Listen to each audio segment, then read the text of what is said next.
이 이야기는 일본의 작은 산골 마을인 나나카마시의 미노이시에서 벌어진 일인데요.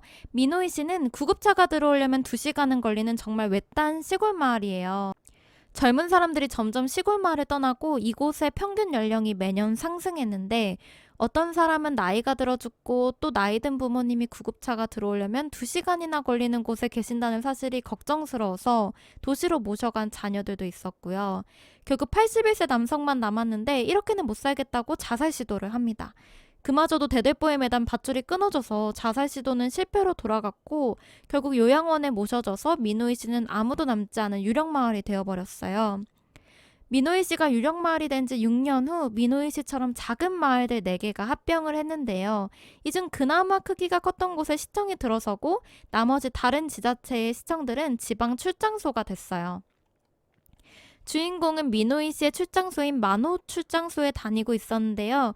이곳에 신설 부서인 소생과가 생기고 주인공은 이 소생과에 부임하게 돼요.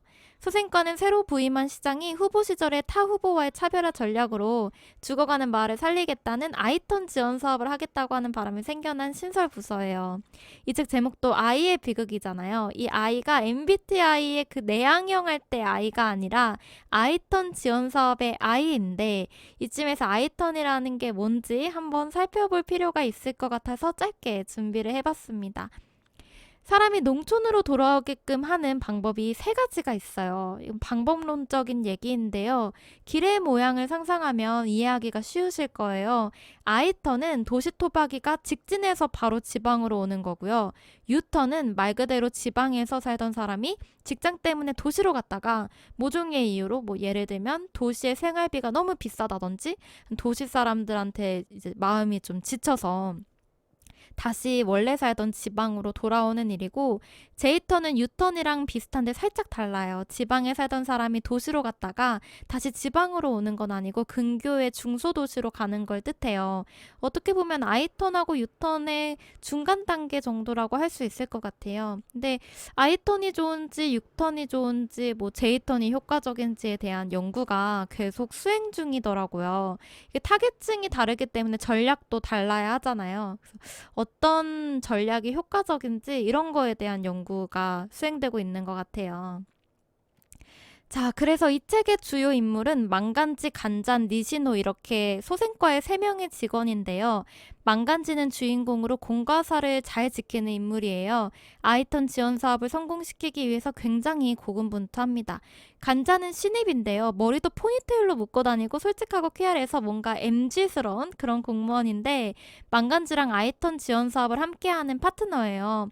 망간지는 공무원스럽지 않은 간잔이 못마땅하면서도 불안하고 그런데 은근히 동네 사람들이 태클 걸지도 않고 이 간잔을 좋아한단 말이죠. 그런 거 보면서 의아하기도 하고 신기하기도 하고 그런 시선으로 바라보거든요. 어떤 느낌인지 아시겠죠? 니시노는 소생과의 과장인데 실질적으로 일을 막 열심히 하고 그런 스타일도 아니고 맨날 정시퇴근이 특기고 무슨 일이 생겨도 그렇게 놀라지도 않고 의연하고 느긋한 그런 캐릭터입니다. 소생과에서는 미노이 씨 입주 희망서를 받았고 먼저 2가구가 선정이 됩니다. 준키치 씨네 가족과 구노 씨네 부부였는데요. 준키치 씨네는 아이들을 마음껏 뛰어놀게 하기 위해서 이주했고 구노 씨네 부부는 그냥 여유롭게 지내고 싶어서 왔다는 누가 봐도 뻔한 대답을 했지만 취미가 무선조종 헬리콥터인 걸로 봐서 왜 이주했는지 빤히 보이는 그런 상황이었습니다. 소생과의 또 중요한 업무 중 하나는 이주한 사람들이 이 마을에 잘 정착해서 살아가게끔 하는 거여서 일정 주기마다 동네 순찰을 하면서 이주민들의 고민을 해결해주는 일을 했어요.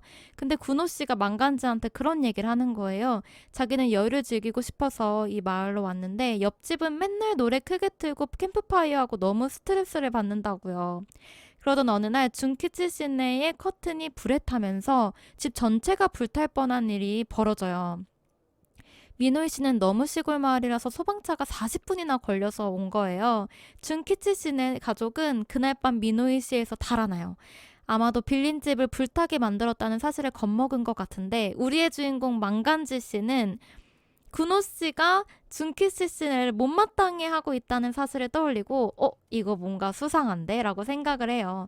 조사를 해보니 이날도 준키씨 씨네가 캠프파이어를 하고 불씨를 제대로 안 끈 걸 보고 군노 씨가 헛간에 있던 왕결을 본인의 무선 조종 헬리콥터로 옆집에 날려버려서 불씨를 크게 만든 거였죠.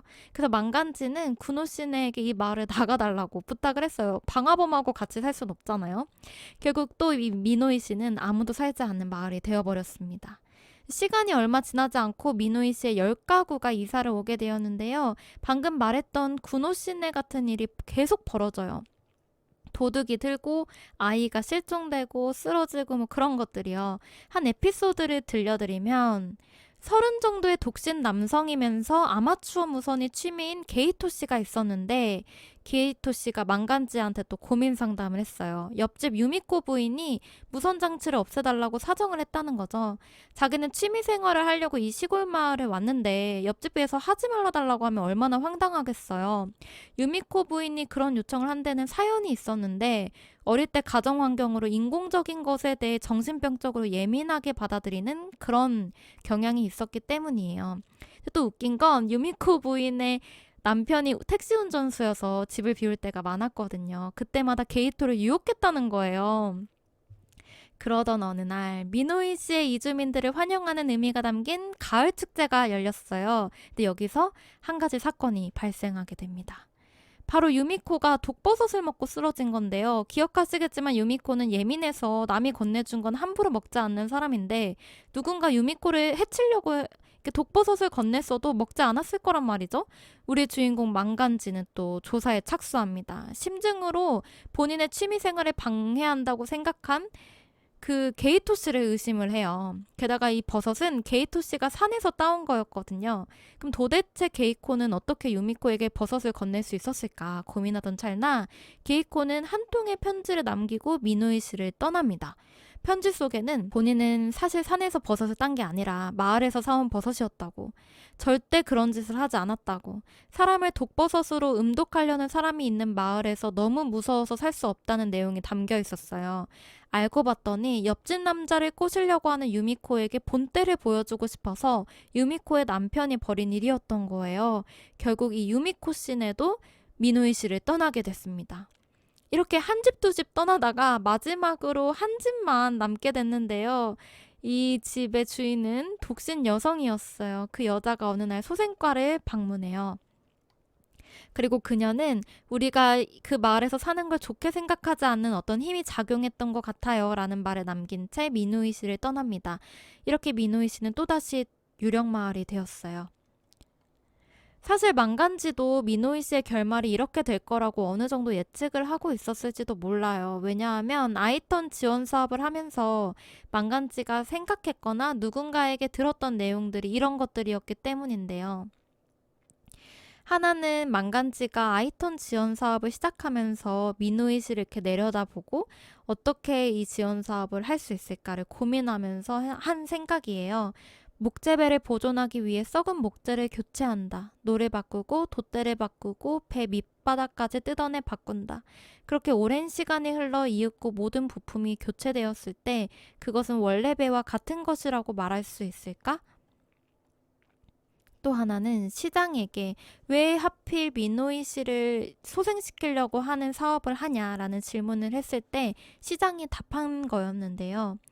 왜 하고 많은 지역 중에 미노이 씨인가 살고 있는 주민이 없으니 얽매이는 것이 없이 생활 공간을 자유롭게 새로 구축할 수 있으니까. 이 말이 굉장히 역설적인 게 살고 있는 주민이 없다는 건 이 시장의 말처럼 장점일 수도 있지만 이 아이턴 지원 사업이 제대로 수행이 안 된 이유가 주민들끼리 서로 의심하고 불편해하고 어떤 교류가 없었기 때문인데 이 살고 있는 주민이 없으니까 새로 그런 관계가 구성이 돼야 된단 말이죠. 그게 또 이 아이턴 지원 사업이 발달할 수 없게끔 만든 단점 요소가 되었던 것 같아요. 또 한 가지는 망간지의 동생이 한 얘긴데요. 미노이 씨의 10가구만 불러봤자 그게 무슨 소용이야? 사람이 없어졌다는 건 이미 소임을 끝낸 땅이야. 그런 과거의 영광에 기대는 프로젝트에는 미래가 없어. 형이 아무리 노력해봤자 나나카마시는 도쿄도 오사카도 요코하마도 후쿠오카도 될 수 없어. 변변찮은 산업도 없으면서 세금만 삼키는 깊은 늪이라고 생각해 본 적은 없어? 다 맞는 말이죠. 낙심해 있던 망간지는 충격적인 사실을 접합니다. 이게 이 책의 반전인데요. 사실 간자는 부시장의 조카였고 간장과 니시노는 세금만 잡아먹는 미노이 씨를 시의 재정 상태를 고려했을 때 소생시킬 수 없다고 판단했고 아이턴 지원 사업이 제대로 진행될 수 없게끔 의도적인 행동을 한 거였어요. 예를 들면 이전에 설명드린 커튼이 불탄 사건 기억하시죠? 구노 씨에게 완결을 날릴 아이디어를 주거나 유미코 씨의 남편에게 유미코가 옆집 남자를 꼬시려고 한다는 사실을 은근슬쩍 흘린다거나 하는 행동들을 한 거예요. 그 사람들이 이곳을 떠날 수밖에 없게 상황을 조정을 한 거죠. 간장과 니시노는 아이턴 지원 사업의 진심이었던 망간지에게 사과를 하고 소생과는 해체하게 됩니다. 눈이 펑펑 내리던 날 망간지는 미시노 씨를 바라보며 이런 생각을 하고 이 책이 끝이 납니다. 사는 사람이 없어진 지금 미노이 씨의 눈을 제설할 사람은 없다. 눈은 조금씩 길과 집을 손상시킬 것이다. 수십 년, 수백 년 동안 사람이 개척해온 미노이 씨는 더 이상 자연에 저항할 길이 없다. 사는 사람을 잃은 땅은 천천히 벌판으로 돌아갈 것이다. 이 마을을 위해 내가 할 수 있는 일은 이제 아무것도 없다. 잠깐의 부활은 끝난 것이다. 돌아오는 길에 마지막으로 한 번만 더 아래를 내려다보니 눈보라가 미노이 씨를 뒤덮은 채였다. 그리고 아무도 없었다.